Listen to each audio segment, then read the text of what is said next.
Hey, want a quick laugh and have multiple people point at the screen to say, I know them? No, I might not show it, but I'm freaking out. Insert a cameo role into your movie. It works every time, and the trend of celebrity cameos continues on year after year. While some cameo roles feature fictional characters, there are countless movies where actors actually played themselves on screen. Yeah, I heard that too. Often, these roles are larger-than-life caricatures of themselves based off of cliches, rumors, and set reports. So let's dive deep into these cameos, including one John Wick star who is in every movie left and right these days. He's mysterious, a little kooky, and intriguing to multiple generations. It's Bill Murray. Each of us is wearing an unlicensed nuclear accelerator on his back. The unpredictable comedian who is so picky with his roles, yet chose to voice the role of Garfield the cat in 2 live-action films. On top of that, the famed actor delivered a brilliant cameo role as himself in the horror comedy Zombieland. Oh, I'm on fire! It's hard to tell how much he was acting or how much he was actually just being himself because many of us have asked the question, who is Bill Murray? While that would definitely make a great documentary title one day, for now, we have this cameo to enjoy. Thanks to a shotgun blast to the chest, Bill Murray probably won't be coming back for the Zombieland sequel, but never say never in the horror genre known for constantly bringing back the dead. Adam Sandler is the king of cameos in his movies. There are actors like Rob Scheinder, who has shown up in multiple films, athletes like Shaq making a fool of himself in Grown Ups 2, and then there's legendary actor Al Pacino. Out of all the Adam Sandler movies, Pacino has a role as himself in Jack and Jill. This is the one where Adam Sandler essentially plays himself and a female version of himself as his character's twin sister. Over the top and quoting some of his classic movies like Scarface, Pacino actually delivers some of the best laughs in the movie. Things really take a turn when Al Pacino stars in a fake Dunkin' Donuts commercial where he sings, dances, and has everyone start calling him Dunkachino instead of Al Pacino. Yep. Burn this. We imagine the Dunkin' Donuts product placement helped pay for the Al Pacino salary. Now, we all had to wonder a little bit about how Sandler got Pacino to sign on for the role and extend it so far as to have him attracted to Sandler's role as Jill. At the end of the day, the movie was forgettable enough to not really taint his illustrious career. And from one Adam Sandler movie cameo to the next, if you were a kid growing up in the 90s, you likely quoted Adam Sandler from his hit comedy Happy Gilmore, especially the lines from the fight scene against Bob Barker. Now in the movie, the hot-headed Gilmore is teamed up with Barker for a celebrity golf tournament. The two butt heads more than once and eventually turn it into a physical tussle. Gilmore tells Barker, "The price is wrong." We're used to seeing Bob Barker as the pet-loving and endearing game show host, so this turn provided a ton of shocking laughs, and Gilmore really got his butt whooped by the old man. The scene became one of the highlights of the whole movie, and Bob Barker spent years with people showing up on The Price is Right, wearing Happy Gilmore t-shirts and other memorabilia. The cameo proved so popular that both Sandler and Barker reprised it for Comedy Central's Night of Too Many Stars. Once again, they went at it, kicking things up a notch and hurling insults and fists at each other left and right. Now you've had enough. Knocked Up is another movie which was built around the ability to include celebrity cameos. Yes. Ryan Seacrest had a pretty memorable rant between takes on E! News, but actor-wise, we have to give it to Steve Carrell for his small role in the movie. While on the red carpet for an interview, Carell tries to make an innocent comment regarding Heigel's character's pregnancy, but things quickly take a turn towards the awkward. When you want awkward, Carell does it best. Wow, you managed to turn Steve Carell into an If we didn't already know that this was a Judd Apatow film, then we might have thought this interaction was 100% real, especially given how well Steve Carell acts in the scene. After so many seasons on The Office, the man has mastered the world of awkward interactions, even though Michael Scott was usually on the other side of things. Look, I've had enough of you. With everyone from Emma Watson to the Backstreet Boys, This Is the End was essentially a parade of Hollywood cameos and focused on what exactly would happen if these celebs had to deal with the apocalypse. Among one of the biggest surprises in the whole movie was the appearance of Michael Cera. Thought to be known as the sweet and innocent star of comedies like Superbad and Arrested Development, Cera shows a whole different side of himself in the movie. He does a ton of cocaine, is pretty much a jerk to everyone around, and people just don't seem to like him in general. Well, everyone except Mindy Kaling, who is really into the guy. His role in the film doesn't last long, as a telephone pole impales him at the start of the apocalyptic events. Along with Cera, another actor took on a much more dramatic and fictional version of themselves in the movie, and that would be Channing Tatum. In one of the movie's big twists, Channing wears a mask and gets dragged around like a dog. It's hard to process he's actually supposed to be Channing Tatum and not just a fictional character. No, that's tight, dude. Honestly, Okay, dude. If you thought Keanu Reeves was a relic who would just be left back in the 90s, you were wrong. Yeah, right. 2019 will be known as the year of Keanu. After another starring role in John Wick Chapter 3, a mesmerizing voice role in Toy Story 4, and his extended cameo in the Netflix romantic comedy Always Be My Maybe. In the straight-to-streaming film, Keanu plays himself. You know, if you were actually getting slow-motion entrances anytime you entered the room. Reeves showcases a whole different side to himself in the scene-stealing performance, and despite being a romantic comedy, the actor cannot help but get in on the action a little bit. We all know he's much nicer in real life, but it's funny to see him play the role so campy and fun. Even bigger than the movie itself are all of the memes to come from it. Seriously, we're going to have years and years of Keanu Reeves entrance memes to look forward to. Cheers. Cheers! Okay, we know the title of the video is actor, but for many of us, the next performer is mainly considered a singer. We're talking about Justin Bieber. And before you start commenting, Bieber has had numerous acting roles where he's not playing himself. He starred as an evil teen in multiple episodes of CSI, had a cameo in Men in Black 3, guest starred on Nickelodeon shows, and voiced Kit the car in the movie Killing Hasselhoff. Oh yeah, he's also had a guest role on The Simpsons. Anyway, let's talk about his cameo appearance in Zoolander 2. Bieber pretty much opens the movie, getting chased down by two assassins. Instead of singing his way out of trouble, Bieber, or his stuntman, showcases some pretty impressive parkour skills, running up walls and stopping the mysterious motorcycle men from wreaking any more havoc on him. Once Justin cannot get into Sting's mansion, he's pinned against the fence and shot literally dozens and dozens of times. Despite being riddled with bullets, Bieber still manages to use his cell phone one last time. He didn't have many lines in the movie, but played the role well as a desperate, good-looking pop star trying to avoid assassins as best he could. Wow.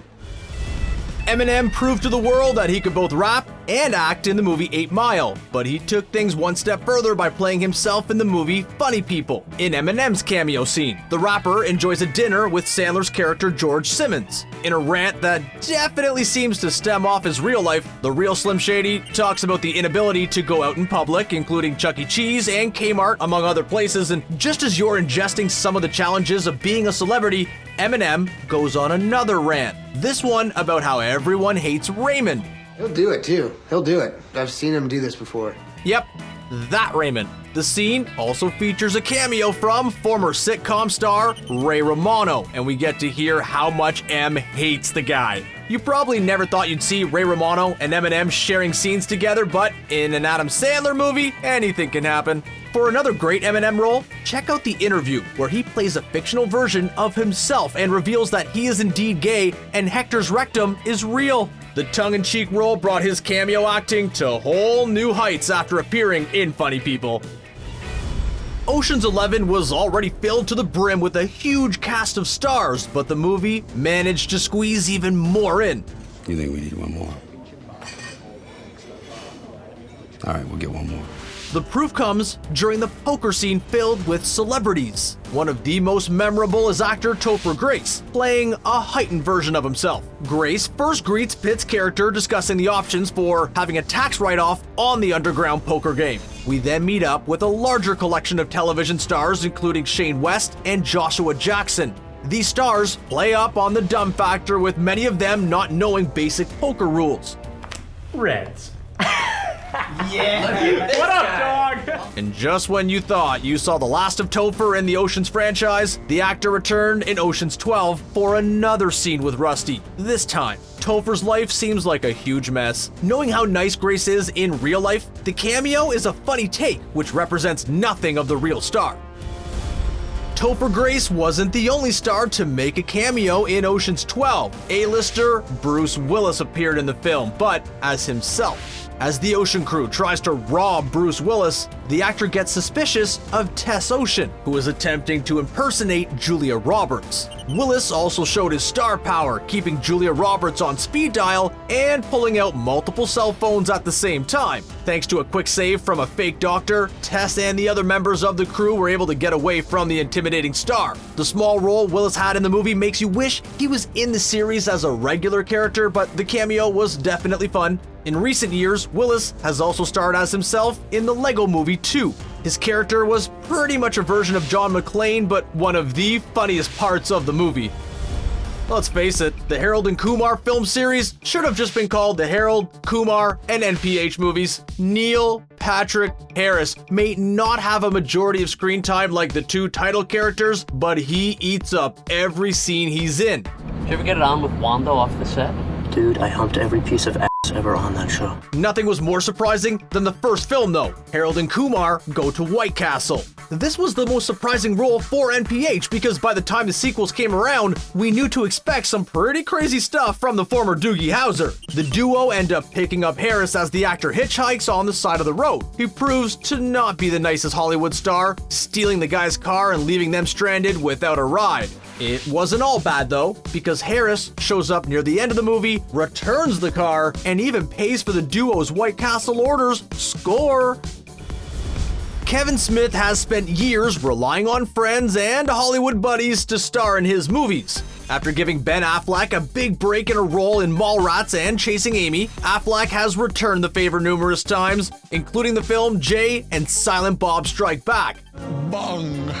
In the movie, Ben Affleck and Matt Damon are both working on a fake production of Good Will Hunting 2, and hilarity ensues. We get to hear those classic Boston accents again, and the duo provides some big laughs. Are we gonna have a problem? Again? The two come off as jerks, and this was years before Matt Damon started his on-air feud with Jimmy Kimmel. Along with Damon and Affleck, two other cameo standouts in the movie come in the form of James Van Der Beek and Jason Biggs playing themselves. The actors were hired to play the role of Jay and Silent Bob in a Hollywood production and have some funny moments. Right? Of course. With the Jay and Silent Bob reboot set in the near future, you can not only expect to see some similar faces, but plenty of new ones, as Smith has made numerous friends over the years.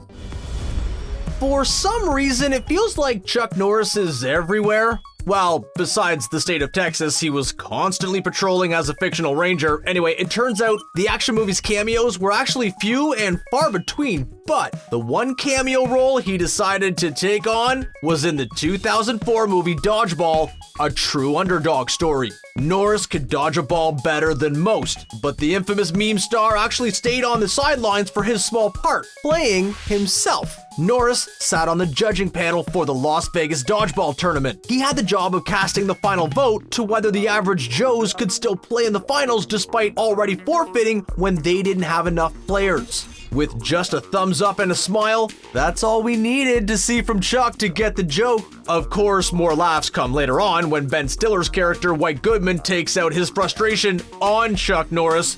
As cool as it was to see Norris in the comedy movie, it would have been even better to watch him captain a Texas Ranger dodgeball team and make easy pickings of everyone on the court.